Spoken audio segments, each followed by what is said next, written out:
It's time to accelerate. Hey friends, this is Andy. Welcome to a special July 4th holiday weekend episode of Accelerate, the sales podcast of record where I hold in-depth conversations with today's leading experts in sales, marketing, and leadership 6 days a week. Today's July 4th, and we're celebrating Independence Day with fireworks, hot dogs, hamburgers, apple pie, whatever. And so if you're so inclined, then maybe also listen to a little bit of Accelerate. Today, I'm providing you with another gem of an episode from our archives. It's episode number 331 with my friend Jill Konrath. We have an in-depth conversation about how to increase your personal sales productivity. Jill's most recent book, More Sales, Less Time, is filled with tips and concrete steps that you can take to get more done in less time and free up your time to sell more. And then make sure you tune in tomorrow to Accelerate, because tomorrow is episode number 500. You won't want to miss that. Our guest will be Coca Sexton.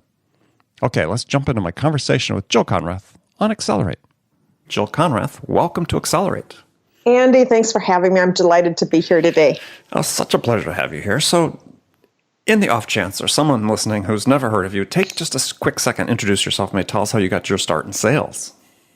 I started in sales at Xerox Corporation and was cold calling in the streets of St. Paul, and literally cold calling in St. Paul during the winter. 7 months a year or 10 months a year, it is cold, right? I know, absolutely. And after that, I moved into technology sales, and then I started selling different kinds of services, and then I started my own consultancy, and then finally after that, my business collapsed, and I had to rebuild it, and everything I learned, it was the impetus for writing my very first book, Selling to Big Companies. And then since then, my business has been about sharing my knowledge and helping other people. Okay. In sales. What you do to a large audience of people. So you've written a new book, which we want to talk about here today, which I highly recommend. As all your books, I really enjoyed reading it and sort of cursing you at the same time because I was in there. No. I was downloading all these. You talk on one hand about getting all these apps off your phone, and then I sit there, you had all these great suggestions for new apps to use. Oh. So I was downloading all these new apps to my phone. I'm like, on balance, I have about the same number of apps on my phone before I started. But anyway, nonetheless, I'm anxious to use some of them. So what was the impetus to write this book? I mean, it's about personal productivity. And why now? Why this? Well, let me just say that after Snap Selling came out, which is all about selling to crazy busy people, I kept hearing from people, oh my God, Jill, this has really been helpful. I mean, it's working, but I'm crazy busy too. What do you have for me? And invariably, I'd look at them and go, I don't have a clue. I'm swamped as well. And so this was nagging at me for a number of years. And finally, what happened is I said, literally, I am so sick and tired of being crazy busy all the time. There has got to be a better way that I can run my business, do more sales, and do it without working from the moment I get up till I shut down in the evening and kind of working nonstop. So that was the impetus. I wanted a life. I wanted to be able to do more in less time. Yeah. Well, it's sort of interesting. I mean, it's like part of when I was reading the book, I was sort of thinking, okay, well, why care so much at this stage of your career, right? I mean, you've been so successful, you could ride off into the sunset, be successful by any measure. So, what is it you're seeing that said, okay, God, this is so urgent for me? Well, first of all, by nature, I am a problem solver, and I see sales challenges, and I delve into them, and I explore them, and I figure out how to share what I learn with other people. That is what I do. I mean, I do it in my spare time. I can't not do it. Mm-hmm. But what I saw, literally is that everybody I'm talking to is saying, oh my God, I'm just exhausted. I feel like I'm always at work. I mean, there's no escaping this thing anymore. It's just driving me crazy. So that was on one hand, I was hearing it's a sales challenge. And again, I like sales challenges. I hate them when they're mine, but I like other people's challenges. Well, so I knew that it was a huge issue. And I just wanted to say too, why else? Last year, I went to CEB's conference, the Challenger salespeople, and they were sharing their information on the Challenger customer and what it took to sell to groups of people and how to mobilize different groups to get orders through. And I said to the two authors after the conference while we were talking, I said, hey, you guys, that was your latest research. What is your current research showing you? And they said, without a doubt, our new research is saying that sales rep overwhelm is the number one issue facing organizations today. And I wonder how much of that do you think is generated by one of the other issues you really talk about in the book a lot, which is just the sort of, we're in a different world now where there's nonstop distractions available to us. Yeah. And given that we're living digitally both in our personal lives and our professional lives, we have sort of the seamlessness between the two, right, that these distractions really feel like part of work almost to some degree. And as you said, it extends the day. It's like you're never off. Right. I mean, research is showing that smartphone carrying professionals are working about 13.5 hours a day, or they're not working, they are connected to work doing something, whether it's reading emails or following up on something, 13 and a half hours a day. I mean, that is like mentally exhausting, and no human being in the world has the capacity to keep at that level of performance for any period of time. I mean, that's the reality. We are human creatures, and literally our brain is not able to spend that much time concentrating and doing our best work. And multitasking is really, it's a myth. I mean, it's sort of funny. I was at a conference last week, and this guy was giving a really good presentation about sort of the multi-generational workforce. Now we have this unique situation. We've got these 5 generations in the workforce, and we've got, what he hesitated to call the millennials, but the millennials, and one of the hallmarks is they multitask. And I'm like, yeah, they think they're multitasking, right?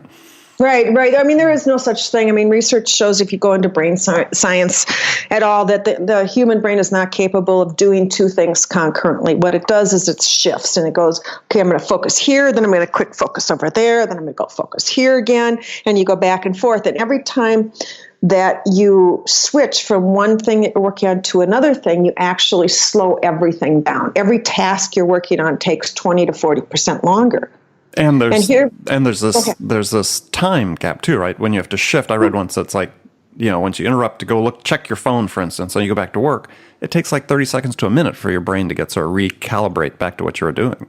Right. I think some other research I read said that it takes 10 to 20 times the length of the interruption to actually recover and to be back where you were at. So say you were working on a proposal, or you had a big presentation that you were working on with an upcoming client, and you just went to check email. Of course, when you went to check email, what happened is you saw something that was interesting. You went down that rabbit hole and clicked on a link to something else, and then you were on LinkedIn because you thought of something while you were on there, and so you go to LinkedIn and you check out something, and that leads to something else, and pretty soon you get back to your presentation that you were working on. You've gone maybe 5 or 6 different routes just because you wanted to check one email, and now you have to get your head back in gear, and it maybe took you 5 minutes, so 10 times that, think of the lost human productivity that we have just because we slide down into that world of distraction, and we live in it, and it's horrible. Yeah, I mean, you talk about saving an hour or 2 a day. I mean, you could just do the math and say, okay, here we have, I think you have the statistic in there, average person checks their cell phone, 34 times a day or something like that. And so just, even if you assume it just took a minute to recover from every time you checked your cell phone. I know. You're talking about half an hour right there. Half an hour. That's almost, that's a quarter of the 2 hours you're trying to save or add to your day, if you will, which is just amazing. So one of the things I really liked about the book is that you used I identify with so much of what you said in terms of the pre or the current Jill or before writing the book Jill is I get swept into those rabbit holes all the time is so when you started looking at how to improve things, you really used yourself as the guinea pig to test all these things, which I thought was a lot of fun. So you became sort of like your personal productivity test dummy, if you will. Oh, yeah. I mean, I failed a lot of tests along the way.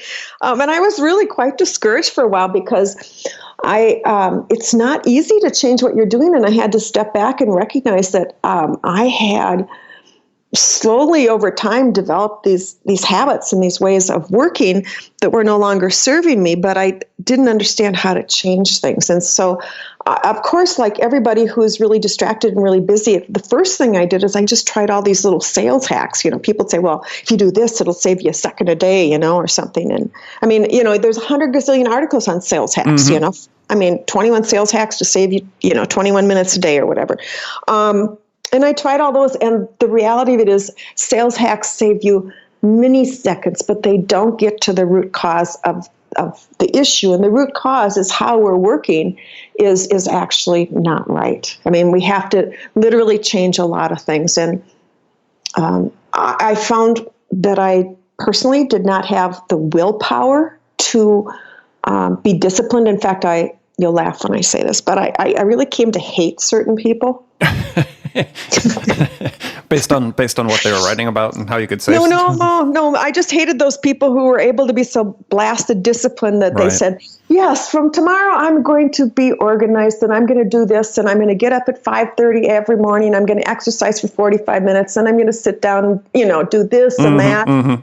And they were so disciplined. I hated them because I was not able to control it. And I know I'm not supposed to do that, but I just lacked the willpower. And then my research shows that, you're only given a bucket of willpower a day. I mean, here's this bucket of willpower, Jill. And if you use it up ahead of time, you're going to run out. And what I found is that I was using it up ahead of time because I kept allowing myself to be tempted away from what I was doing. And what I didn't realize is that every single decision we make, like for checking email or going to our emails, every email is a decision.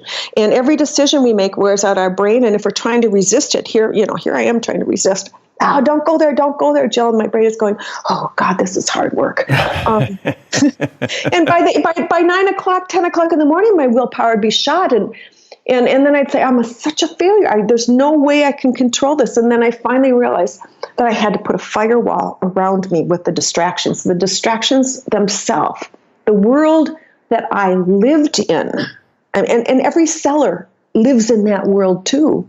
The online digital world is it's like you're swimming in a sea of temptation. Look here, click here. And savvy marketers are doing everything in their power to attract us away from our work. Yeah.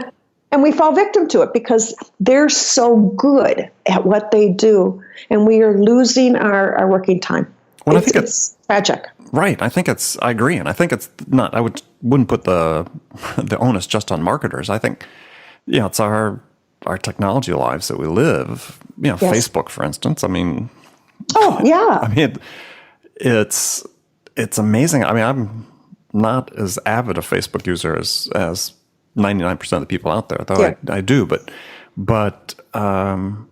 you think about it. You're a sales rep and you're checking between calls. Yes. I mean, think about how distracting that is when you then have to say, okay, I have to be focused on this customer when I'm calling them. Yeah. And this distraction, I think, is a huge issue. Why aren't people asking good questions? Well, because they're not listening to the answers they're getting to the previous question because they're distracted, so they don't know the next question to ask. I'll tell you, Andy, what really helped me to deal with this is when I finally understood that when I went online, there's a part of my brain called the amygdala, which is the fight or flight response, that we all have. It's the ancient primitive part of our brain. But when you go online, the amygdala actually steps forward and it says, here, I got this, brain, because now I'm in a new world with all these things. And the amygdala's job is to go out and scan the horizon and go, is anything new out here? I'm watching for danger, So it literally goes out there and looks for something new. Of course, there we are in our online world and we get a bing here and here's a link there. And here's a new update on Facebook, and let me check this. And, that's our amygdala's doing its job in our body is literally rewarded for noticing. So every time we notice something, we get a shot of dopamine. Dopamine is a feel-good hormone. Dopamine makes us want more. So it becomes an addiction, and you get twitchy if you can't. I got to check it out. Do you know what I'm saying? Yeah. It made perfect sense when I was reading the book. As I said, I was laughing because it was so right on point in so many respects. So you created this. I wanted to spend some time talking about your Time Master Manifesto, which you created this avatar of yourself as the Time Master. Yeah. And And you had a manifesto you published, had a number of items on. I thought it'd be fun to go through some of these because I think some of them are really essential that really get overlooked in terms of managing time, being more productive at the time you have, starting with the importance of sleep. Yeah, isn't that interesting? You mentioned that I became the experiment. I became the sleep experiment too. And I had always believed that I could do my job on 6.5 hours of sleep.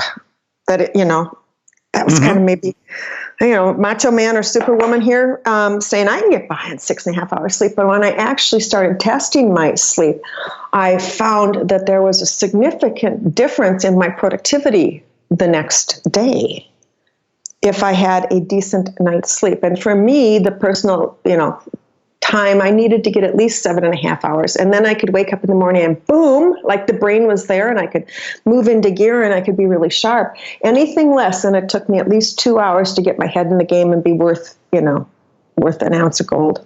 But you hadn't been getting the 7.5 before.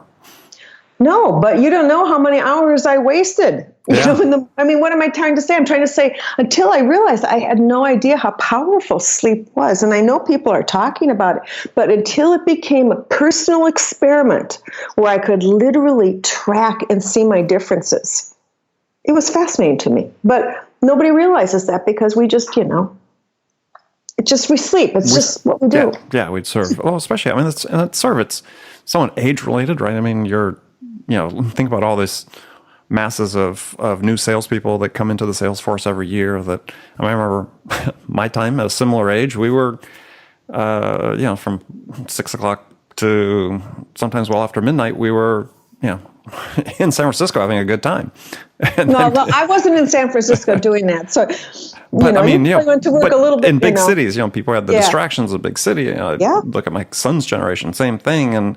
And you had one guy that worked for me that was manager of team, and he was out till 3 o'clock every morning.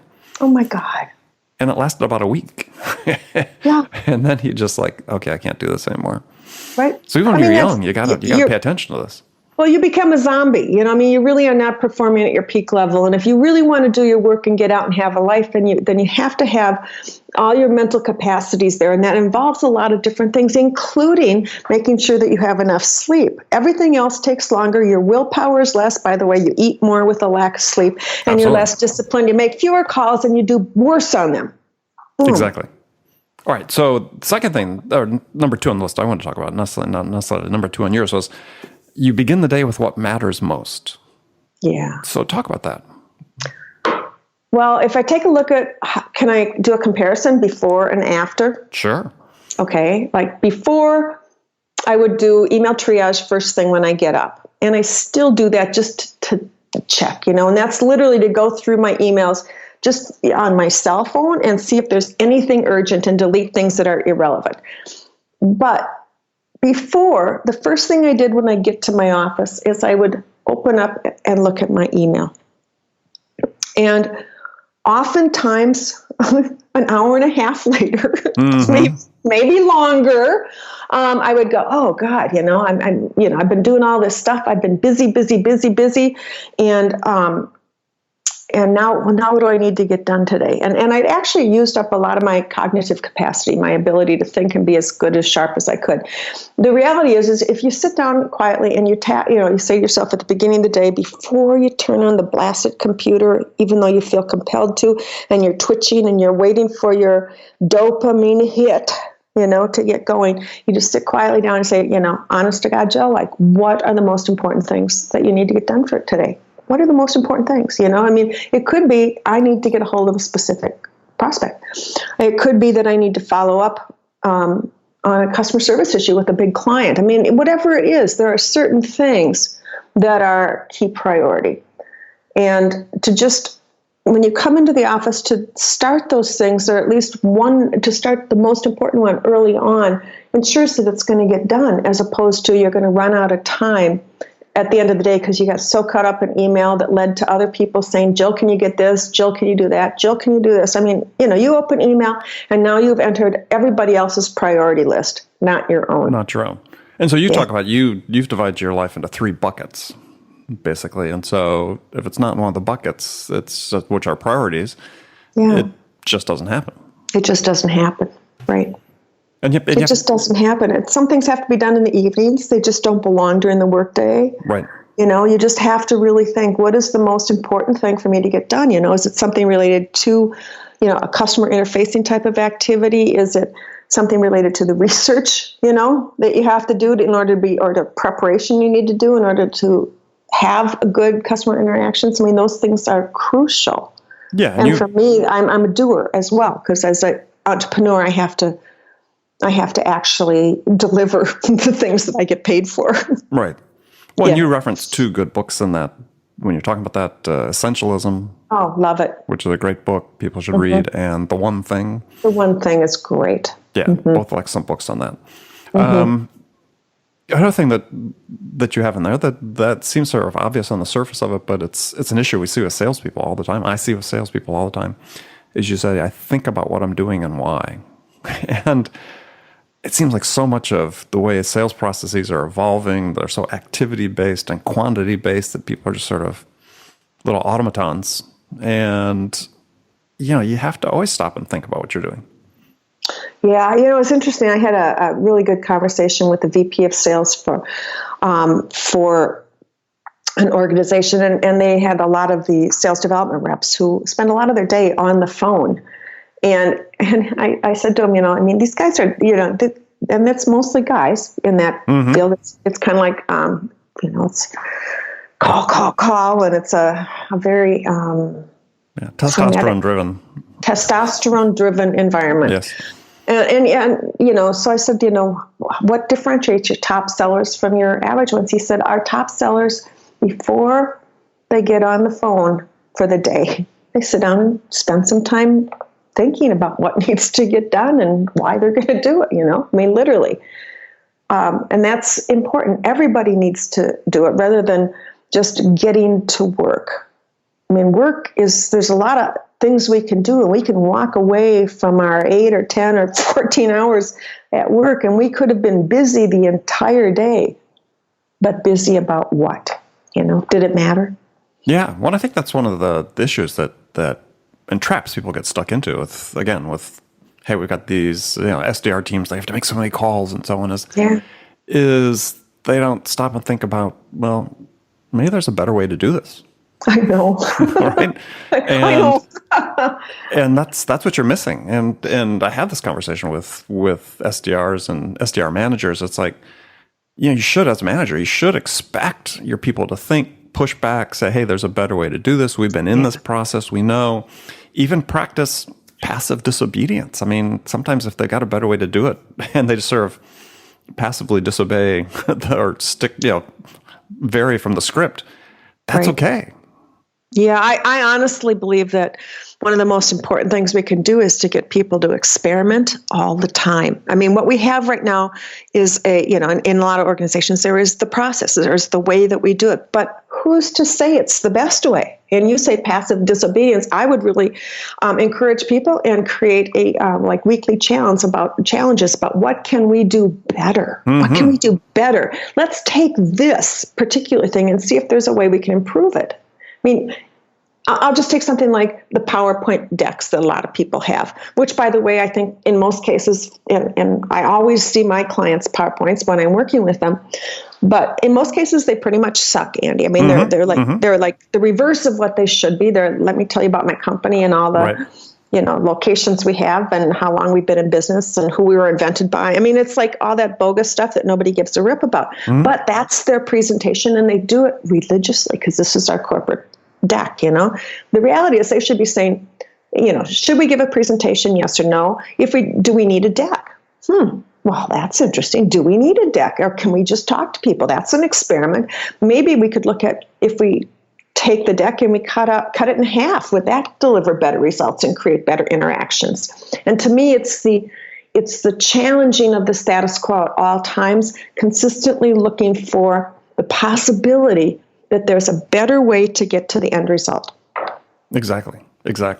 So one of the hints you had is working in blocks of time. And this is one I actually picked up a year ago and started using the Pomodoro timer. And it's been very useful for what I do. So why don't you tell people about that?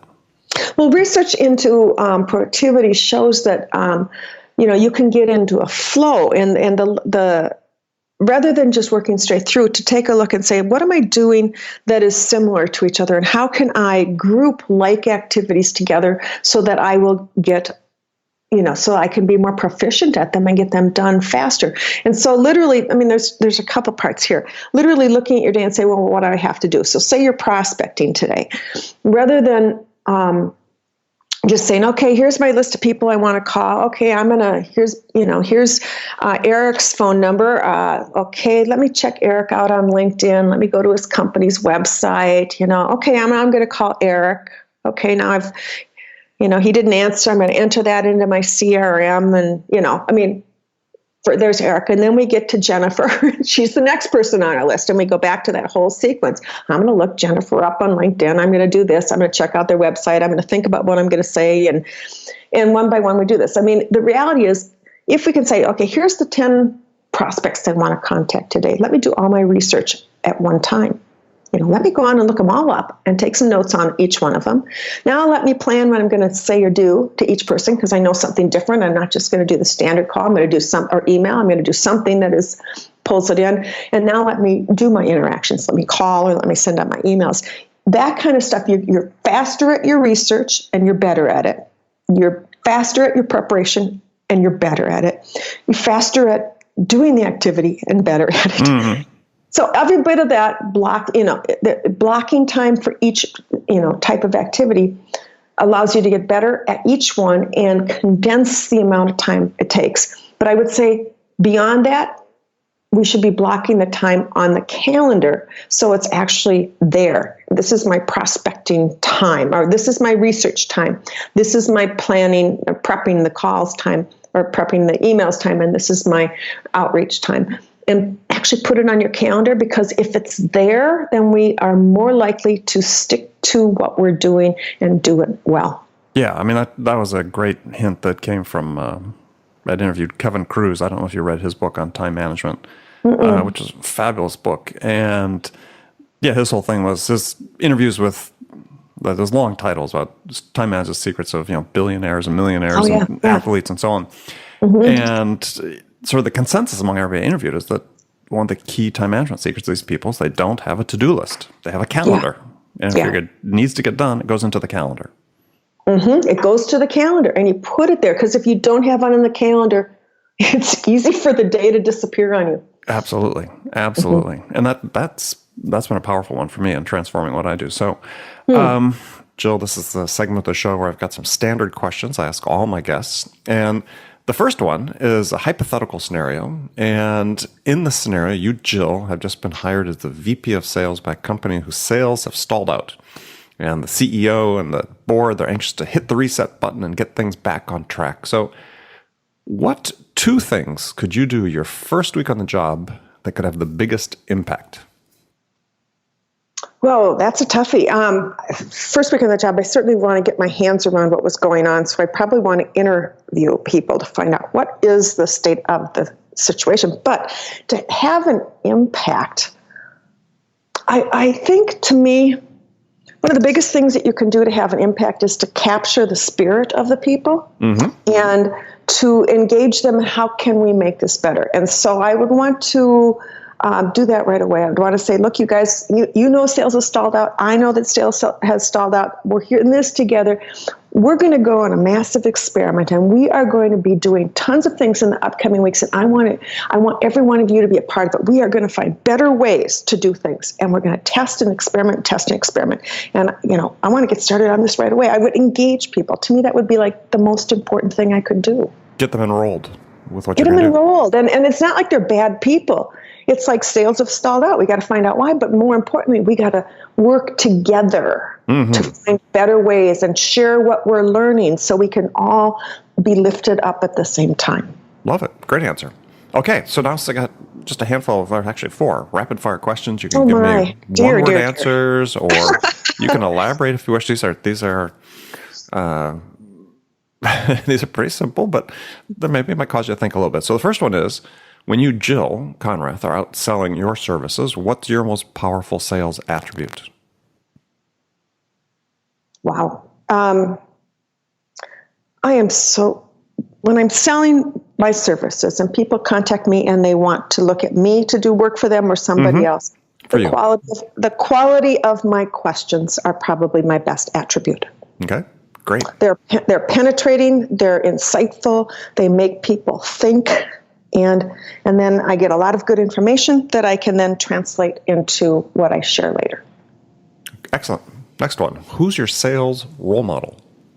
I honestly don't have one. I mean, I grew up with Neil Rackham as a sales role back in the early days. That's good. But in terms of today, I think it's new territory, and I'm constantly creating. I don't look to anybody. I scan a lot of people, and I follow a lot of people because I pick and choose and find really good ideas from a lot of different people. I agree. Great. All right. Other than any of your own books, what's one book you'd recommend every salesperson read? I have no idea. It doesn't even need to be a sales book. I know. I still have no idea. Okay. We've had that. You've had that before? Oh, I've had that before. That's no problem. All right. I feel really dumb saying that, but there's so many books out there. I think it depends on what you're selling, what you need at any particular time. Okay. So last question, this is sometimes the toughie, is what music is on your playlist right now? Nothing. Interesting. So do you listen to podcasts or? I listen to podcasts. I listen to radio. I listen to different things, but music, I don't listen to specific music. I will turn on Focus at Will and let them give me music in order to help me focus when I'm working. But when I'm walking, I'm listening to podcasts and doing things like that. So when you write, do you have music on? No, I actually listen to Focus at Will, which is an app. Know that. It's an app, and it's a focusing app, and it actually plays music in the background while you're working that is designed to make you more productive. All right, that's going on my list. That's a good one. Focus at Will. Yeah. We discussed Write that one down. It is an app that I found. I'm working on my next book, and I have my music that I select to put me in the mood to write. But well, the neat thing about Focus at Will is that they have different kinds of music to even choose from. I mean, so there's classical music, and there's acoustical music, and there's contemporary music, and there's like show tunes and stuff like that. So you can choose a genre that you like, but they've literally tested to find out which ones have a best chance of making you get more done and getting your thinking going better. Interesting. Yeah, I've got my playlist that I have sort of invokes like a Pavlovian response when the music starts. Do you? Okay, well that's cool. I start writing. Yeah, I'm like a trained dog in that regard. Okay, so that's great. So Jill, thank you for being on the show today. Tell folks how they can find out more about you. Well, there's two things. The first thing is that they can take my More Sales, Less Time challenge, which is kind of fun. It's a 7-part series, and all they have to do to take that, which does challenge their thinking and hopefully gets them thinking about new ways to be more productive. All they have to do is to text 44144. That's 44144, and text the message sales, and boom, they'll get a response, and then they just send the email, and then they'll get on the program, and it'll roll out over the next couple of weeks. So that's one way, or they can go to my website, jillkonrath.com. Perfect. Okay. Jill, thank you for being on the show. My pleasure. Yeah, and friends, remember, thank you for taking time to join us today, and make it a part of your day every day to deliberately learn something new to help you accelerate your success. An easy way to do that is take a minute, subscribe to this podcast, Accelerate. That way you won't miss any of my conversations with top business experts like my guest today, Jill Konrath, who shared her expertise about how to accelerate the growth of your business. So thanks for joining me, and until next time, this is Andy Paul. Good selling, everyone. Thanks for listening to the show. If you like what you heard and want to make sure you don't miss any upcoming episodes, please subscribe to this podcast on iTunes or Stitcher.com. For more information about today's guest, visit my website at andypaul.com.